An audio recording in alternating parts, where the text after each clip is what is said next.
We back alive. So what now? I said we definitely short staffed tonight. We don't know what the fuck we doing. Hey, yeah, we short staffed, man. It's episode 42. Wally is not here.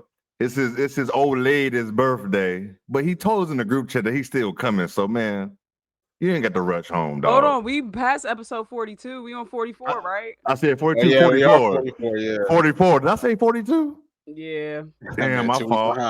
Episode 44. Look, the whole show fall apart when Wiley not here. Man, oh my God, we here. What up, Felicia, man? But yeah, man, like and subscribe to the channel, man. Everywhere, YouTube, Spotify, Apple, anywhere you watch or listen to podcasts. I don't even know where other places you listen to a podcast. Truthfully, I just be on Apple, honestly. It's mostly like Apple and YouTube for the most part. Yeah, for sure. I be hearing about people use other stuff. I'm like, damn, okay. But man, I see everybody coming in from Twitter and YouTube, man. I appreciate y'all. I'm your host, Jay. I got one brother today. That's Nick Andre. Pew, pew, pew. Oh, ain't gonna be no sound effects. Yeah, they go pew, pew, pew, pew, pew, pew. There we ain't go. Gonna be none of that. Ain't gonna be none of that, man. How was your Tuesday, my man? Weekend and all that. It's hot as hell outside. Man, nationwide heat wave. I got out of the gym at like 7:30. The sun's going down. It's still 96 degrees outside. 96 degrees, bro. Crazy. 96 degrees. Lo, how you doing, Lo? Oh, my fault. I see you unmuted over there. How you doing? I'm black and I'm blessed, man. Despite it all. I know. Look, hey, she was in her garden, y'all. She ought to get it in, man. Me and Nick was giving you props off and screen, Jay will win this because Lo just cussed me out. Yeah, yeah, don't worry about her, y'all. She do that from time to time, man. Nick, before we get started, Nick, since you was talking about the heat, man, since it's nationwide, I don't understand what's wrong with the youth. I tweeted about that, Jay. It's 100. It's 100 plus, and I be seeing them outside with hoodies on. I saw a dude at the bus stop with a whole Nike Tech sweatsuit. A Nike Tech? It was over 100 degrees today, and it felt like 110 here. I tweeted about it. I said, "What's going on with these youngins?" Like, I probably might have to slap Carter about someone with a hoodie on outside. Straight up. Yeah, you trying to die, boy. Right? Like, do you have a death wish? What is going on? I see kids on a bike with a hoodie on, with the hood on. Yeah, he had the hood on too with the Nike Tech. What is going on? Why you got a hoodie on? I asked Twitter to see what the youngins would say, but nobody. It was all old heads like me saying, like, we see it too. We need some. We got any youngins up in here, man? Do I ever That's be? That's why they be musty and shit, man. Because they be sweating like a motherfucker, man. Because why? What is the purpose? What's the purpose of the hoodie? And when it's hot everywhere. I don't know across the nation. I don't even know a place that's not hot right now, and they got on hoodies. Me and Lo, we're not even in the same area, so we singing the same thing. Right. That's what makes it even worse. Is it a nationwide thing? I don't know. I mean, it does happen here in Florida too, but it's funny about here in Florida though. It's like they'll do that in the summertime, but then when it's wintertime and it's actually like 34 degrees, they don't want to wear shit. What is going on? Got pneumonia and shit. We didn't get in that email thread. Nick is over that thread now. He don't get that email about wear a hoodie in the summertime. You one of us now, Nick, because you don't know. We don't. I'm a teacher. It's hoodies all year round. Then come to your class and ask you to turn the air on. I mean, if you're inside, that's understandable, especially if the cold AC. Like I get man, some old high schools don't even have central air. Man, I'm not gonna lie. When I was in high school, I wasn't taking no damn hoodie, even in the building in the summertime. Yo, we had strict, like I feel like rules were strict. And we could barely wear hoodies. Yeah, like, we barely wear a hat in school. Like what? And they wearing hoodies? Man, I couldn't be. I feel for teachers these days. I promise you. Bianca, what grade you teach? I'm really curious, and I feel like it's high school, but I'm pretty sure middle school or junior high kids. I think she's elementary school. Elementary school. I don't know. I could be making that up. What the anyway? 95 hoodie 30 below. Yep. Yeah, they all backward. Especially if you're in the South. It's actually it's like a mental health disorder. Like this is not normal because well maybe I don't know, but 9th to 12th. Okay, you teach high school, so like when people are schizophrenic or even have different mental health diagnoses, like they dress bizarre. And so like this is what the kids look like. So you typically will see like a homeless person wearing like a winter jacket in the summer because it's like a mental health thing. So when I see the kids doing it, I'm like, what the hell? Yeah, but it's been happening like for I feel like during like the pandemic, this shit started happening. Yeah, that's when I noticed it too. Niggas lost their brains, man.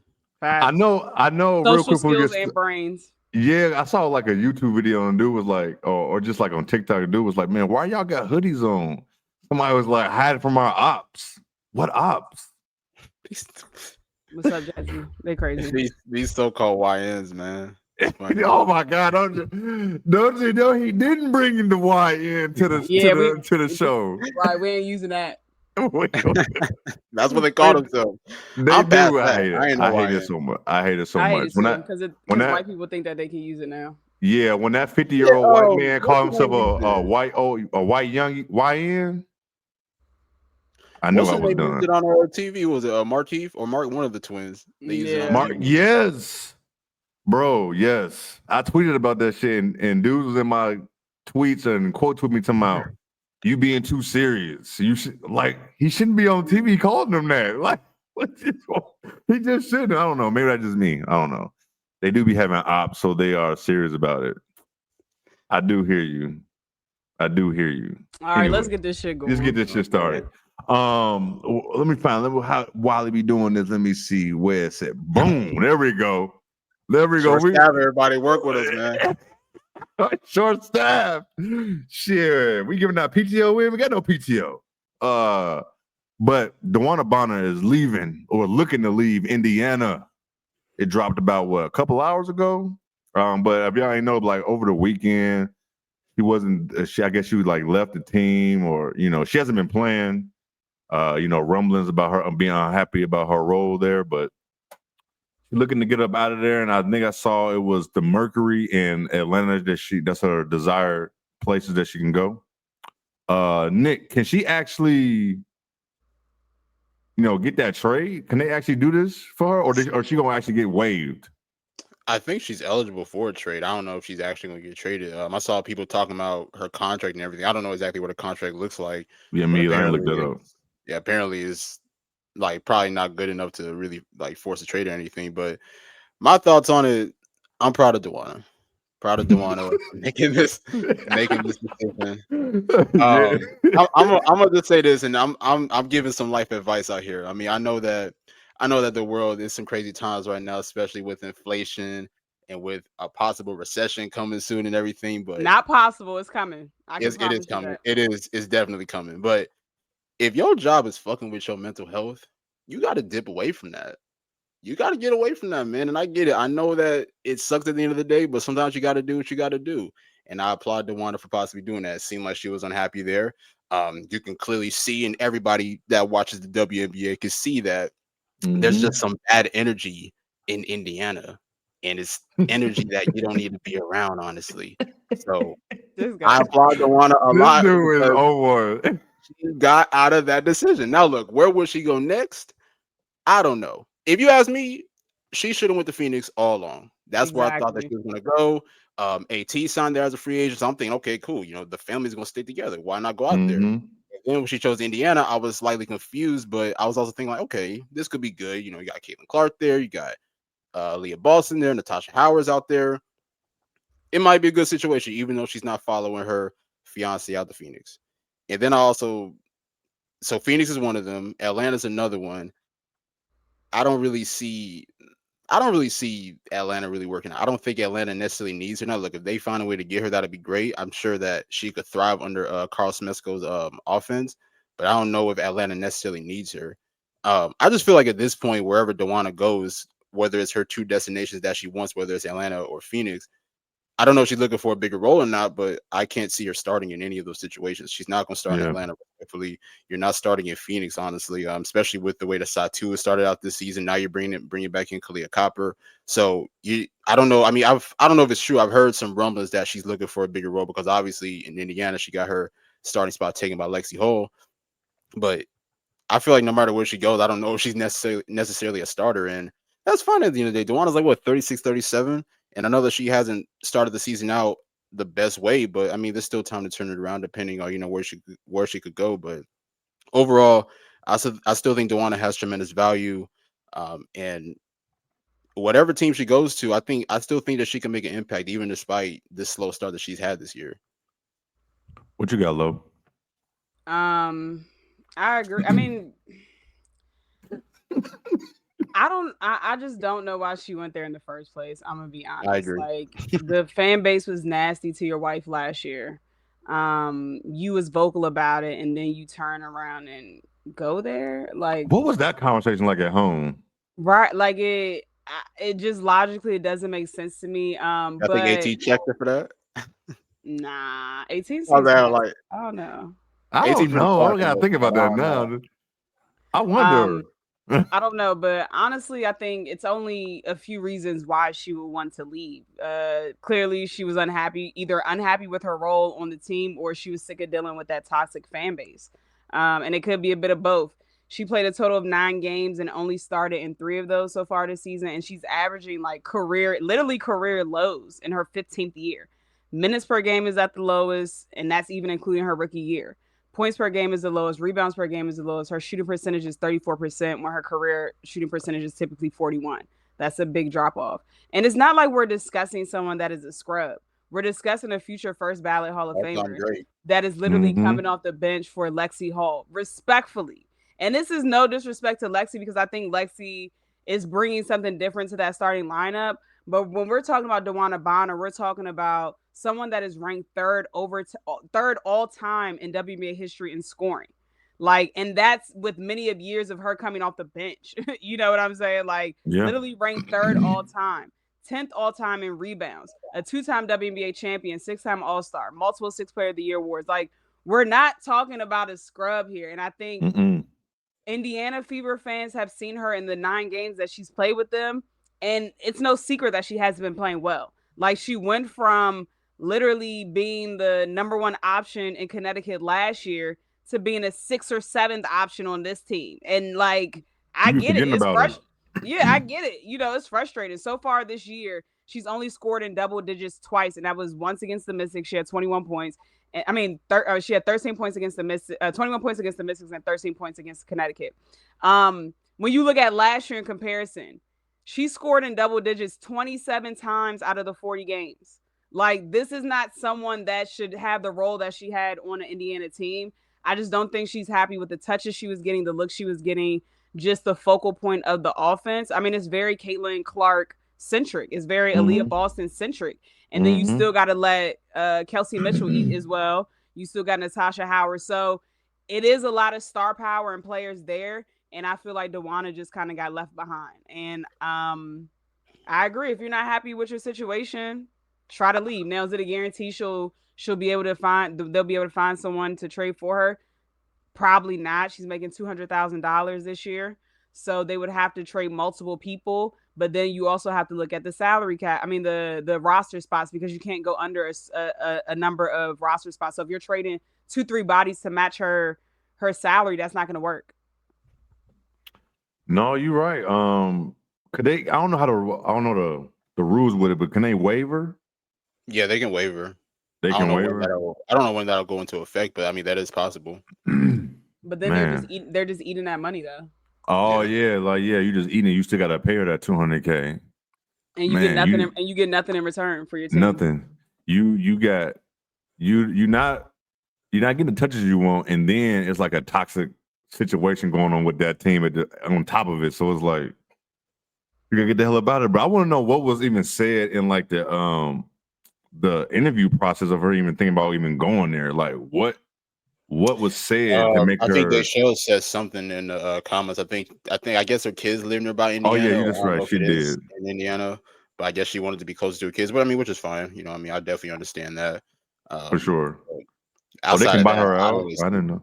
I'm not gonna lie, bro. Those kids can travel. It's the summertime. I'm not gonna. I mean, they got money. I mean, come on. I'm not even trying to be. I mean, now they ain't gonna have no choice but to. I mean, like, as a parent, and I know it's probably irritating because of stability for the kids, but her kids aren't toddlers anymore. You know what I'm saying? Like, they're elementary school age kids or older. they can travel. It's literally the summertime. Your ass is crazy as hell, but you know what's made me think about that is like Chris Paul was just talking about how he hasn't been around his kids in years. Like because he's been thinking about he ain't been in LA. How long? When the last time he played on the Clippers? It's been a while. 2016, 17. And my man, she said she trying to be close to her kids. He said, "Listen, I'm just going where there's money at. We can fly to you. You can't bounce the ball forever. I get it. Listen, this is coming from a mom. If I'm playing professionally, my son is going everywhere I'm going.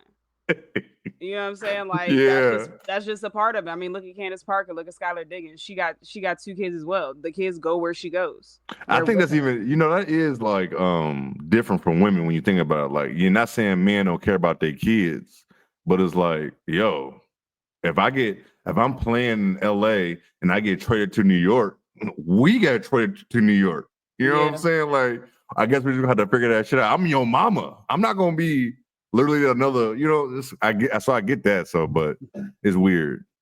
I mean, because for me, it would be like, if I know the kids must live out there, but I would want to be where my wife was, and then she could also help with the kids, or I would go somewhere. I'm never being an allegation of being a Vegas fan, but I would go somewhere like Vegas because it's in driving distance to Phoenix. Like no dead ass. A quick flight. Yeah. But yeah, man, I don't know what's gonna happen with her over there, man. Shit, I see people on Twitter talking about other people should get up out of there. Talking about Sid. We looking at you too, Sid. AB, y'all heard us last week. We ain't gonna get into it again, but these are grown women. Yeah, y'all know what y'all doing. Y'all know what y'all doing. But anything else on that? We just real quick though, like even like with all the frustrations though, like I just feel like people just didn't give it time. Like, you know what I'm saying? You're going into a new system. Like this is damn near a new team, honestly, outside of like Caitlin, Aaliyah, Lexi, and a couple other players. Like get a new coach, you got a bunch of new veteran players. This is damn near a new team, honestly. So I just felt like there wasn't a lot of patience with them, trying to get DeWanna going. Because it's like Lo said, I mean, DeWanna's been a role player before in the past, so I'm sure she's accustomed to adjusting to that. I mean, hell, she won a couple championships being a role player. Yep. So I just feel like they just didn't give it enough time. And honestly, Indiana's still trying to figure themselves out now. So even though DeWanna wasn't playing well, it's not like Indy's been really playing at the best. And I know that Caitlin was out for a good period of time, but I don't know. I just felt she felt started like in 3 games. Like that is not enough time. Like I know they had preseason, and it did. I'm not gonna lie, she did look rough out there.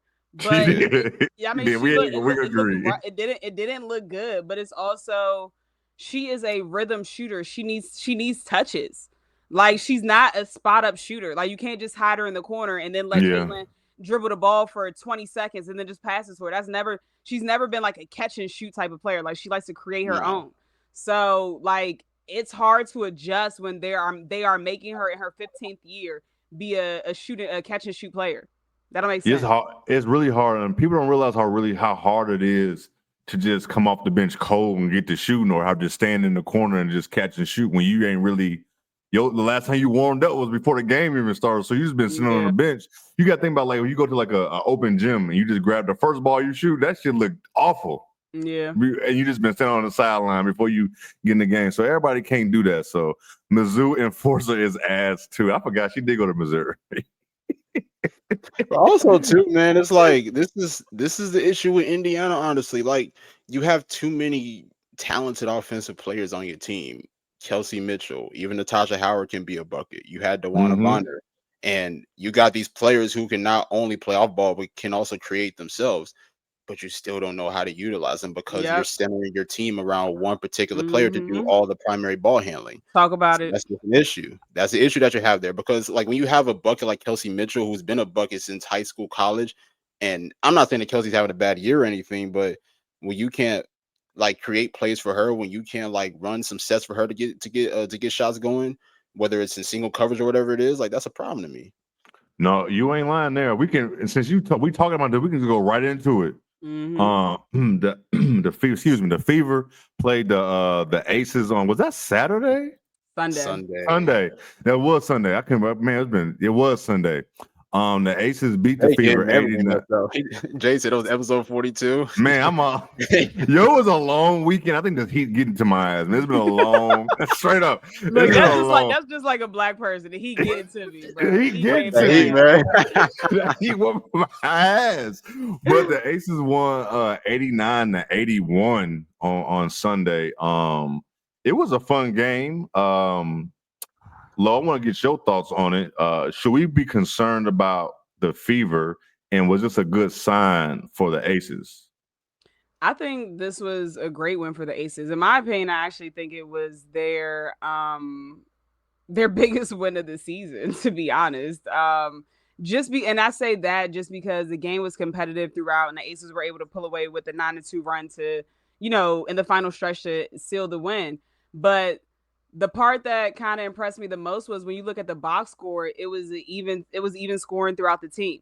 We all know Asia shot terribly in the first half, 2 for 12 from the floor. And I think it was shocking for everyone that watched, including her, because even she came, at halftime when they interviewed her, like even she was like, I'm sorry, I don't know what's going on. Like Sister Girl took accountability. She was missing shots that we typically see her make. And I'm not going to sit here and say that Aaliyah Boston didn't play good defense. She certainly played good defense, but the narrative that people are running with that Aaliyah shut her down in the first half is just not true, because why didn't she shut her down in the second half? Asia was still getting to her spots in the first half. She was just flat out missing. Like Aaliyah Boston didn't make it difficult for her to get to her shots. She was just flat out missing layups. She was missing her mid-range shots that were used to going in. But like I said, outside of everyone in the starting five, with everyone in the starting five, outside of Kia Stokes, everyone else scored in double digits. And I think that that's imperative for this team, because most times they just let Asia cook and they're just standing around doing nothing.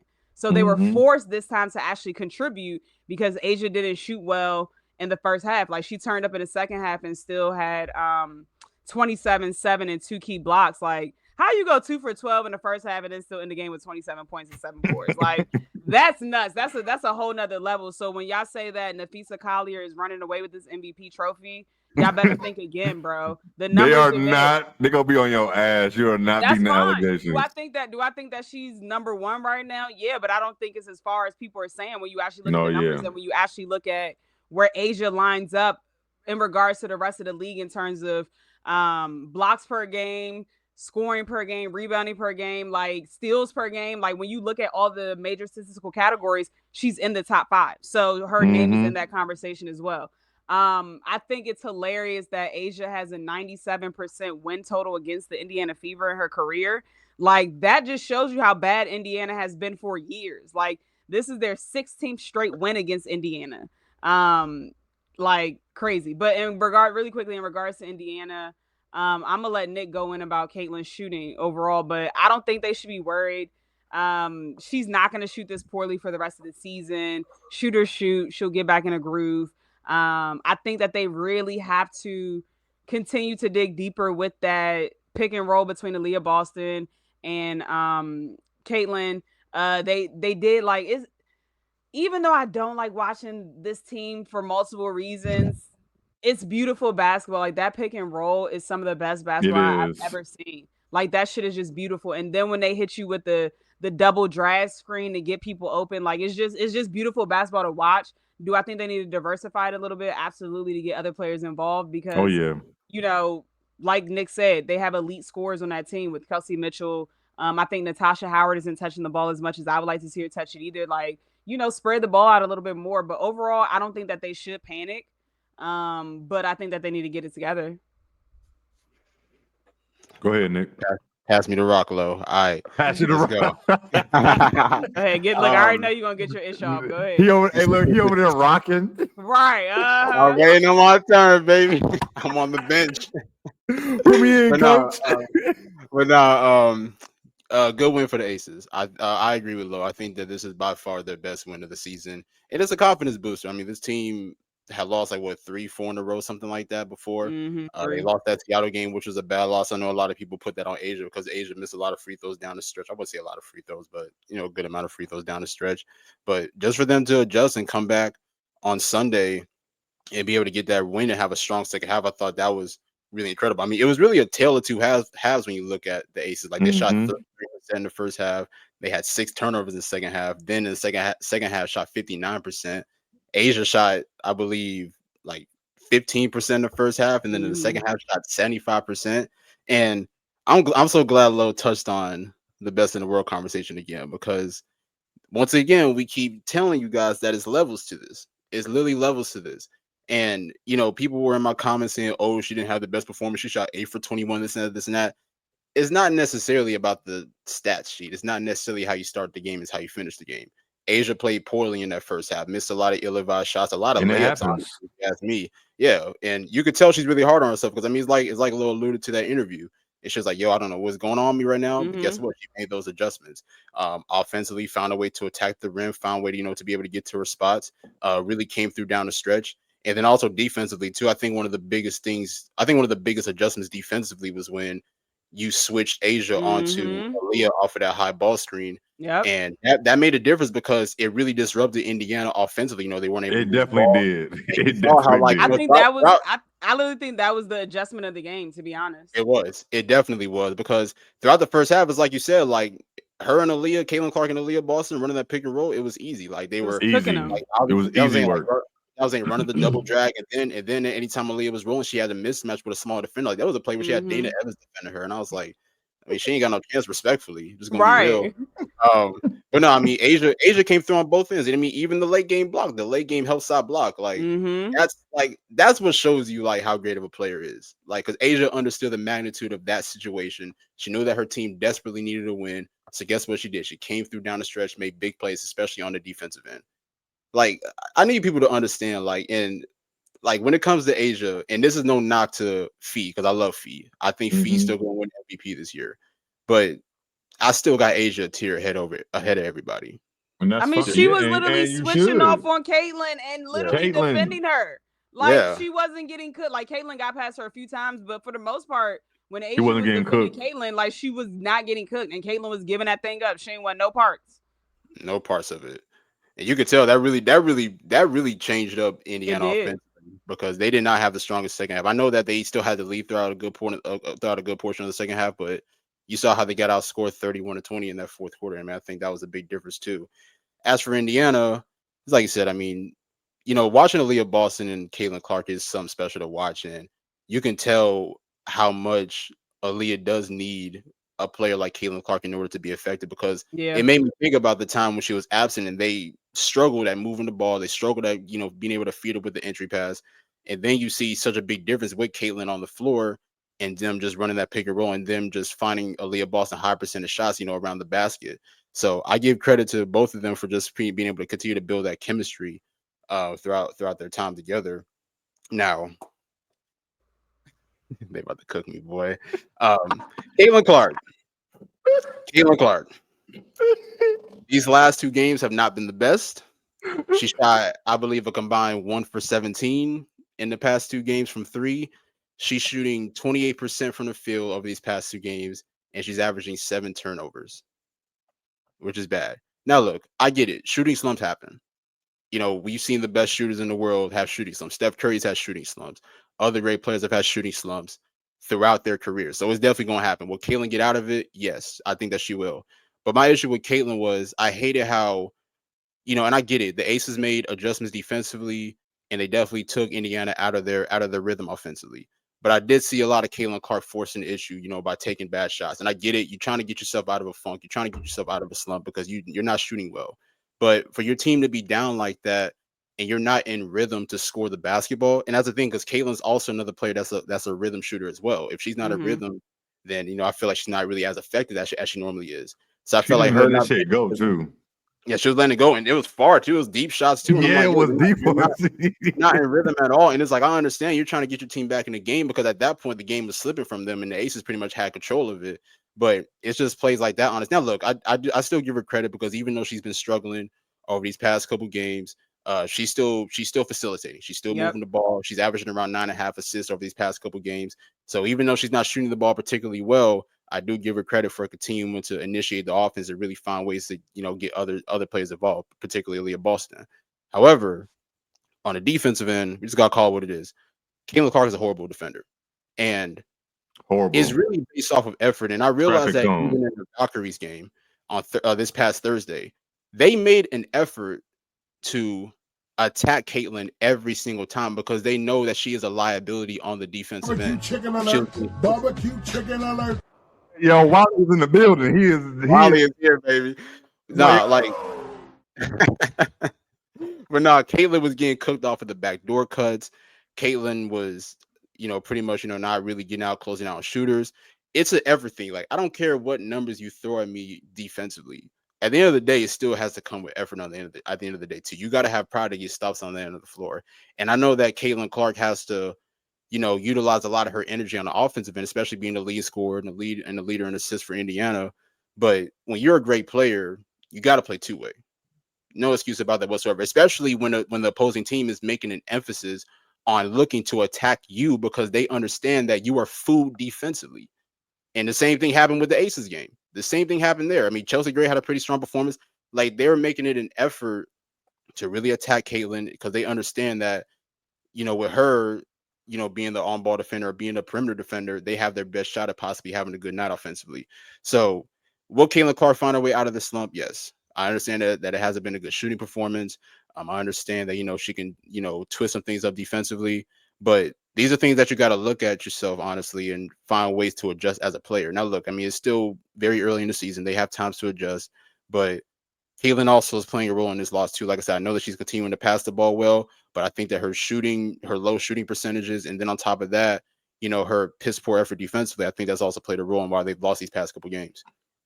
Yeah, I think also, I think it's something to be said that this is the first time I've seen her fans actually hold her accountable. Like, for her last two poorly shooting games, like, they were actually critiquing her. And I was very shocked. Yeah. Like, that's how bad she's playing, if they're actually being honest about it.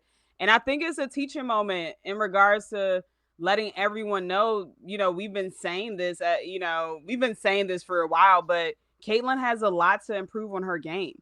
Like, everyone is so hard on Angel. Angel needs to improve on this, which she does need to improve offensively. She does. We know that. She had another double-double tonight with also 6 assists. And they won. Shooting 50% from the field. I just want to throw that out there. But about to win. But when people sit and try to argue with me about Caitlyn having a bag, we can see that she doesn't. Like, she's limited offensively. She's limited. Like, and the league is figuring it out, right? They know when she drives to the bucket, they know that she wants to pass it. She wants to get it out of her hands. They know that they know that her sweet spot is when she's fading to the left, behind the 3-point line trying to shoot. So they know these things. So they kind of know how to contain her now. So that's why before she even came into the league, I said Caitlyn needs to work on her mid-range. She needs to work on her ability to dribble and get past players. Because without that pick and roll, she cannot get open. Like, without a pick, she can't play through that pressure that the defense puts on her. She can't. Like, without, like, for me, people that have a bag, they can go out and get theirs. Sister girl cannot go get hers. If they're not, like, setting screens 2 dribbles for her, pull up. Can you get that done? If they're not setting screens for her, it's over. And I'm not saying that she has to be able to do that, but that's elite players. Elite players can go out and get their own at any time without a screen. She don't got that. Without a screen. She don't got that. You know what I'm saying? And so that's something that over the next couple off seasons that she needs to work on. Yeah, she's gonna work on it for sure. That's the thing. Like, people think we're not saying she ain't gonna work on it, but it's things just because she putting people in the seats don't mean she's a done thing. Oh, look who it is. I just think I think this offseason she focused more on like trying to so-called bulk up. Hence the reason why you have the issues with her legs instead of kind of pretty much maneuvering both to work on her game and to work on her body. So I think cut the fuck up. Yeah, she cut the fuck up. But you more so focus on trying to take the punishment in the game instead of working on the rest of your game in the process. The crazy part though, like in the beginning of this, well, it's still the beginning of the season, but like the first 2-3 games, she was actually getting to her floater, and then she just stopped. So I don't know. I don't know if she's just not comfortable with it enough to continue to go to it. Probably not. But like she was doing pretty well in the first couple of games, and then it just went away. Sometimes you just go back to what you know. That's why Like when Nick was talking about, she was just letting that shit go from the logo, like with no rhythm, like just something she just know. You know what I'm saying? Yeah. She reverts back to the college days, and you can see it. Yeah, you can see like, that shit ain't going. and it And comes that's not gonna help in. him win in the W. Yeah, and that's what people was talking about before this last season. My fault. Well, go ahead. No, you get. That's what I was saying. I was like, you also see it in the turnovers that she has. Like you're supposed to be this dynamic player, but you're like you said, you're averaging 7 turnovers a game. Like that's crazy. That was the one thing you needed to cut down on from the jump. That's crazy. But it's like that's the thing, is like it's inexcusable when you're a great passer like that too. She had some wild turnovers too. Like one, I don't know what she was trying to pass to. Jackie got the ball, and then she went down, and then she fouled Jackie, and Jackie got the and one. Like, what are you doing? I think that was one of the more laziest passes. It was a lazy pass, but she tried to bring it back, and it was already out of her hands. So yeah, like it's like she was moving. Like, man, it was just seeing her doing certain things. Some of this is also on Stephanie White. Like, you can't just rely so much on the two-man game between Caitlin and AB, because it doesn't give the other players any rhythm. It doesn't give them. It doesn't give them an opportunity to touch the ball. And so then in the fourth quarter, when you need them to score, it doesn't matter if they're wide open, because they didn't touch the ball all damn game. They have no rhythm. Zero. You are right, Lamar. That's what I was saying. I was about to say, like, this is what players like Cheryl and DT was talking about.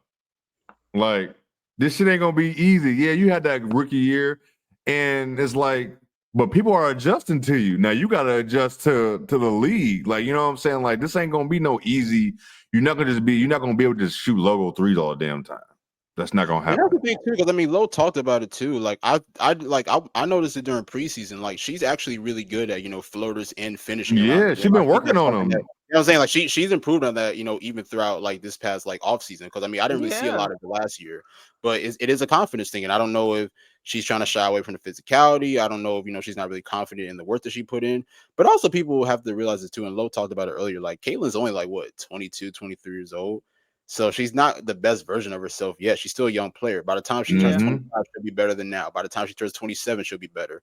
So it's like it's just a long process of just continuing to develop, especially when you go through games and you understand that the WNBA is a very physical league, a very skilled league, honestly. So I think Caitlin will be fine, honestly. I mean, like, with us talking about her, it's not us hating, it's just criticizing her game and just understanding that there's areas in her game that she can work on. And we're saying all this, and sister girl still be going out there getting a double on a bad night. On a bad night. Like, she can hoop. She can hoop, man. She can flat out hoop, bro. But it's areas of her game that she needs to work on. And if Caitlin perfects those areas, she's going to be unstoppable on the offensive side. The defensive side is not going to get better. I'm so sorry. No. Like, it's just not. This is what it is. She might get smarter mentally defensively, so she might not get cooked as much. She's got to show more effort. Her lateral speed and stuff like that, like her effort is just not. She's not going to play defense. That's what it is. That's basically what it is.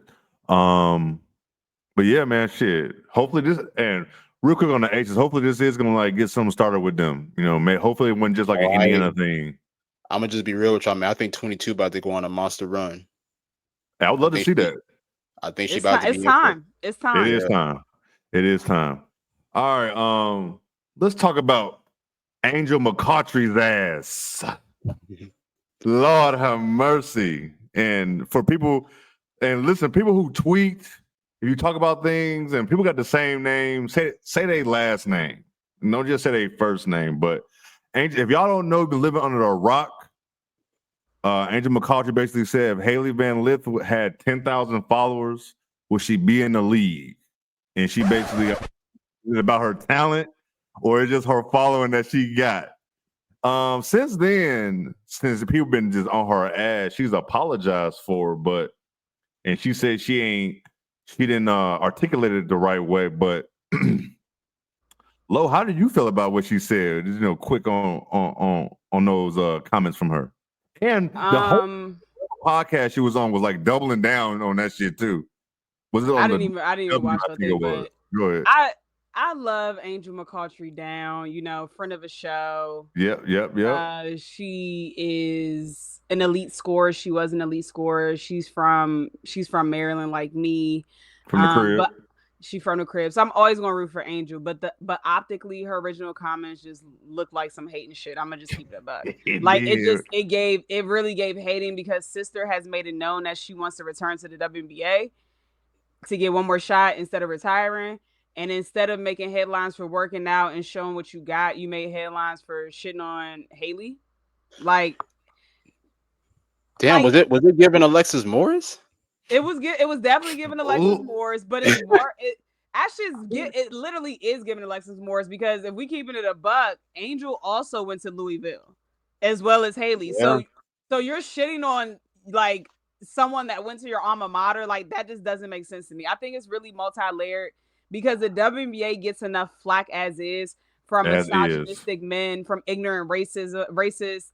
And you can just insert every other subset of people that always have something negative to say about these professional athletes that put, they're all into their craft. And so the WNBA consists of 156 women, right? It's similar to like a sorority. It's similar to like, it's a very sacred small spot. And for someone, one of your own, an alumni of this league, for them to not champion the league, but instead of put it down, it just doesn't look good. Like, and I believe, and I said on my podcast yesterday, I believe that some shit just needs to stay in the group chat. And these are one of those things. Like, if you felt that way in your heart, cool, feel how you want to feel, sister. Like, but don't go no podcast saying that. Optically, it just did not look good. And secondly, like, read the room. Haley Van Lith has been very, very vocal about the mental health issues that she struggles with. She literally came on here and said that she has suicidal ideations. She tried to take her life, and you want to humiliate her publicly. And even if that wasn't your intent, what did you think was going to happen? Nothing positive was going to come out of what you said. Like, it was literally nothing positive. And nothing. And the thing is, Haley is not even playing bad in Chicago. That's the thing. Like, she's not playing bad. So my thing is read the room. And thirdly, for her to say that Haley got that spot from her social media followers is just disingenuous because she's almost acting as if Haley was a scrub in college. Like, I know a lot of people gave her a hard time for her time at LSU, but it's no secret that was not a good fit for her. But how can we forget about her junior year at Louisville when she was averaging 19 points, 4 boards, 3 assists? Or even at TCU last year, 15 points per game, 4 assists, shooting 40%. Just in April, March. And just in March, we just watched her. Literally. And so the skill set has always been there. I'm not going to sit here and lie and say I wasn't shocked that she was the first. I was very shocked that she was the first rounder. I'm not going to sit here and lie and say I wasn't. But I never thought, I always knew that she could at least maintain a spot in the WNBA. And I wasn't shocked that she was the first rounder because of her skill set. I was shocked because of her, she's undersized. She's an undersized shooting guard that they're making play a point guard. You know what I'm saying? So defensively, she's a liability. So that's why I didn't think that she was a first rounder. However, what I will say is Angel did bring up a good point, though. I think now we do have to have further conversations about popularity and NIL deals being, enticing to owners because of the marketability of it, right? So when players like Juju and when players like Big Four are coming in, those are actually talented players. But what about players that maybe have less talent but have this big following? Owners may gravitate towards them because they know that it equals money. I mean, look at Angel's popularity, right? Like, she's a great example, not in terms of. Do you think she was one? You think? No, she's skilled enough to play in the WNBA. No. What I'm saying is, a lot of people. No. She definitely didn't. No, I'm not saying that. Oh, you mean do I think that Chicago chose her because of her marketability? Yeah, because they already had got Camilla at 3, so it's like they was like, fuck it, she had 7. Let's grab her. I think it played a role in it because they have nothing going for them. They have nothing else to sell. They don't have facilities. They didn't do shit after they won the championship. Like they know that they're mortgaging their future away. They have nothing else. So at least we know if we put Angel on the team, she's going to sell out seats. Yeah. No. Yeah. But yeah, that's what I got. I just thought it was poor taste. I thought just keep some shit in your group chat. That's all. That's it. Imagine if some of our shit came out from our group chat. Yeah. What y'all hear on here, y'all do not. Look, that's gonna be the last day y'all ever see me on Twitter. Oh my god, yeah. Y'all think we bad on here? If y'all think we bad on here, y'all don't want to see our group chat. I'm just here so I don't get fined, guys. Oh my God, you really are. Nick, what was your thoughts on this, man? I'm pretty sure it's the same, but yeah, same. I'm glad she apologized because I was about to go in on her ass because some hating shit, man. Like Lo said, I mean, it was some hate shit, and it's like after she apologized, I understood like the message that she was trying to give, but it was just the way that she delivered it. What was her Honestly. message? I didn't listen to the apology. I don't know. I mean, I can't remember exactly what the apology. I think she was just pretty much trying to like pretty much say like, you know, like teams and ownerships are going to go after like the more marketable players, yeah, and like not really drafting like because of their skills. I mean, that's at least what I took from it. So I definitely understood it from that perspective, especially in the new age, you know, with NIL deals and you know, obviously with this new elevation of the WNBA. So I definitely understand that. But it was I mean, it was wrong. It was wrong for her to use Haley Van Lith as an example of that because of how many followers that she had. I mean, Haley Van Lith has been an incredible player since her days in high school. I mean, it was honestly, I mean, she was honestly in that same conversation honestly as both Paige and Caitlin. A lot of people forget about that, but yeah, I mean, like they were talking about her around that time too. And like Lo said, I mean, her time at Louisville was great. You know, one of the best players in the ACC, if not the best player in the ACC. I know that it didn't work out at LSU, but then she came back, went to TCU. Really had a really good season, and that definitely elevated her draft stock as well. So I just think it was a piss poor example, honestly, especially with how great Haley is. And, you know, Angel's a great player. So it's like I would think that Angel would understand a little bit better, which I definitely do believe that she does. But I just feel like it was a bad example of just using Haley's name to try to like give off a point of what you were trying to make. Right. Like I wouldn't even have used the name. Like just yeah, that was the just say what you're trying just say what you're trying to say. You know what I'm saying? Like just she say like singled her out without giving an example. And then if you're going to use an example, use a better one than that. Don't use someone that's actually actively in the WNBA. Yeah, like you singled her out. Like you said her like her she name was is trash. ridiculous, bro. Like even if she was trash, like you still don't single out somebody. You know what I'm saying? Like and like you said, it's a sorority, bro. Like it's only a small set of women in this entire world that will play in the WNBA. You gotta protect your sisters. Like I had like guys, like you said, I had guys in other group chats share it and be like, basically saying like, you see, they just be hating on them. You know what I'm saying? Like they argue. I'm like, oh, she should understand. Well, that's the thing. She should understand Angel Mccoughtry. I'm talking about. She should understand because the W is hard to get in. It is a hard league. Like you know how many talented players are not in the WNBA right now, and it's not only hard to get into the WNBA. It's hard to have like a long-term career, like a 10, 15-year career. So I would think with somebody like Angel Mccoughtry, she would understand that like you're not just gonna put anybody in the W. You know what I'm saying? They gotta be talented, whether they are starting or whether they're the last player on the bench. Yeah, definitely. This was just bad timing. I mean, we just don't. The league don't need nothing like this.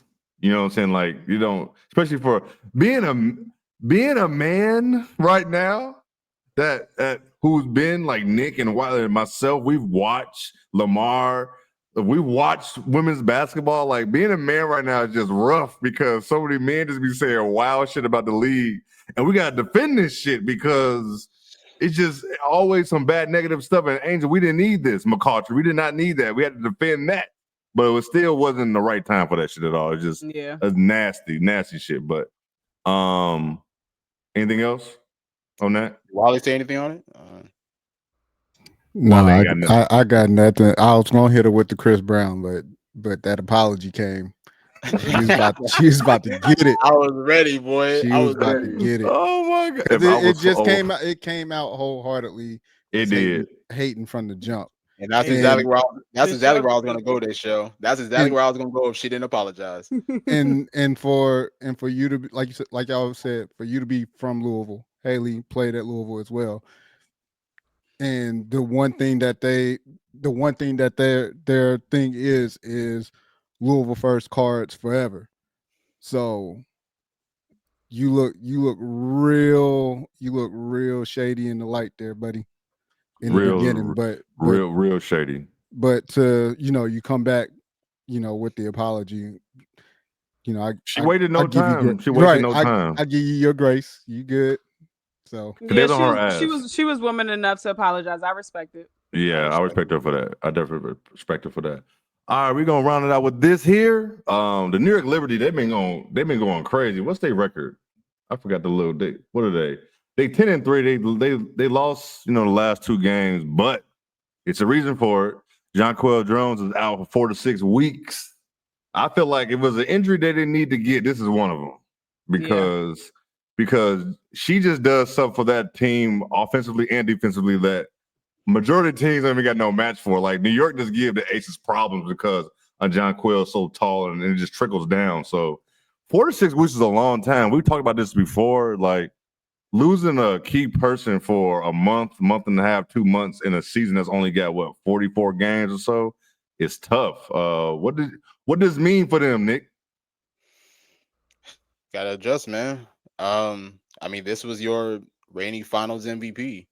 That's now out. I mean, John Quill plays such a big role for that team. Big role. Yeah, bringing her versatility on offense, and then of course, her big body defensively, being able to protect the rim, and then also show some versatility as far as switching and everything. So they're gonna miss her. Even Sabrina was out in the last game against Seattle too. I don't know how serious her injury is. Maybe she returns next game or not. I'm not 100% sure. They said her neck, right? Ooh, yeah. Remember, it might have been her neck. Yeah. Damn.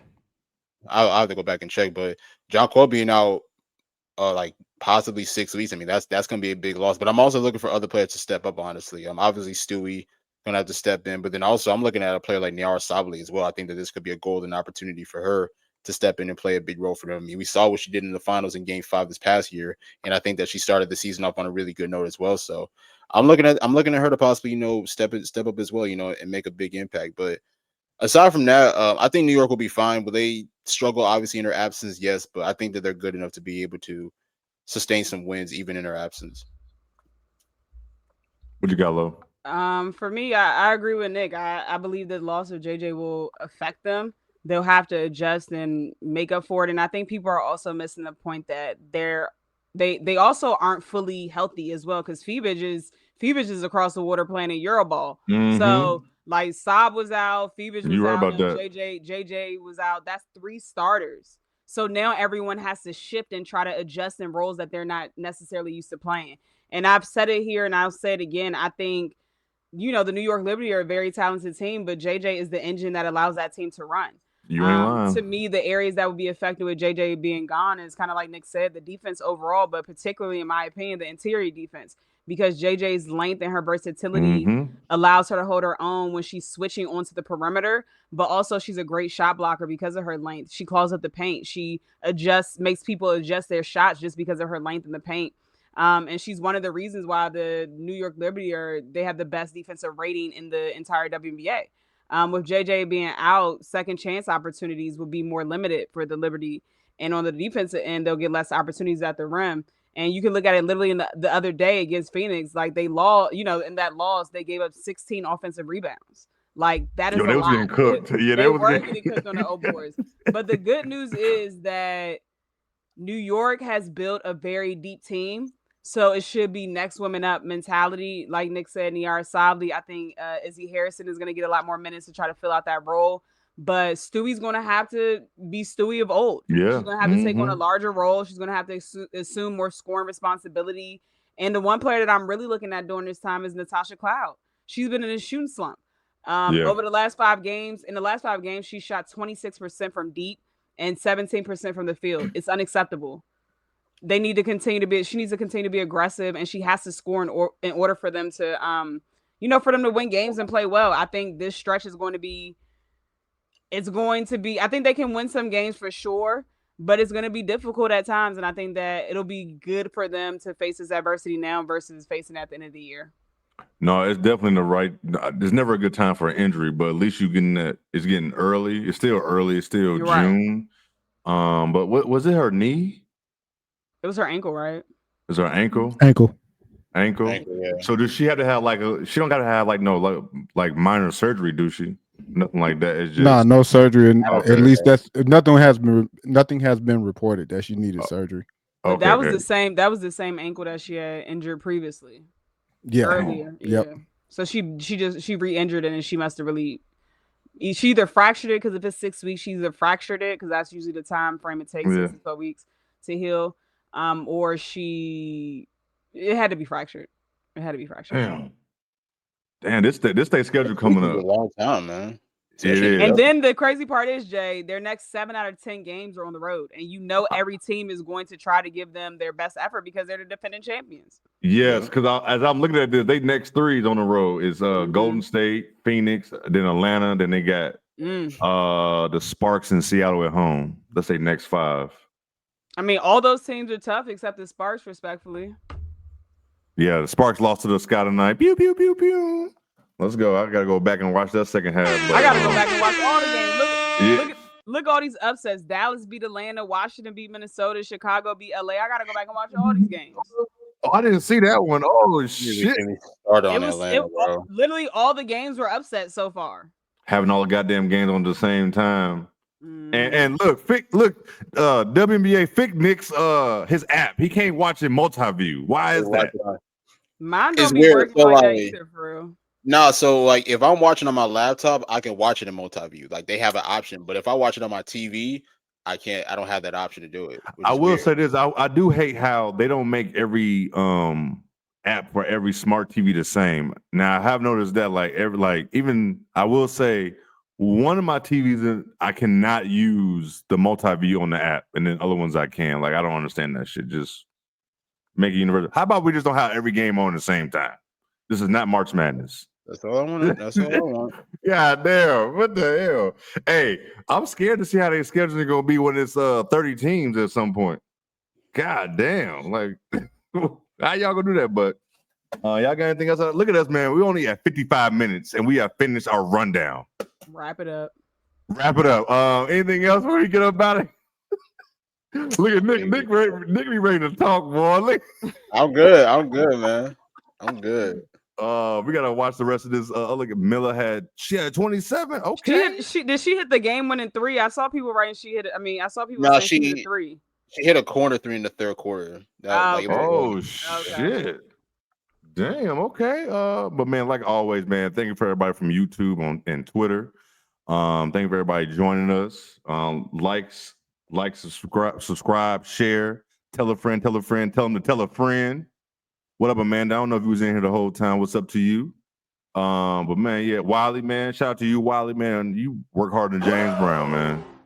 God damn. Happy birthday to Wiley's lady. Yeah, happy birthday to your old lady, man. Happy birthday to her. Oh, she is. Oh, I think I missed. Did I go through the whole rundown? I missed something. Oh well, we ain't gonna talk about that. It's not that important. Hey, it was about AT, but yeah, we can push. We'll be able to talk about MVP next week because it's gonna be a topic. Yeah. It's gonna be a topic every single week. Yeah. But I did want to shout out NECA. NECA been hooping, bro. NECA. Shout out to Scarlett too for that message in the Posty and Press. That was dope. The shit touched me, man. I ain't gonna lie. I'm being real. She touched me, man. Your ass is funny. I'm gonna have to hit the group chat about something after that. Bet. Let's get up out of here. Man, we love y'all, man. Stay cool if it's hot as hell where you live. I'm pretty sure it is.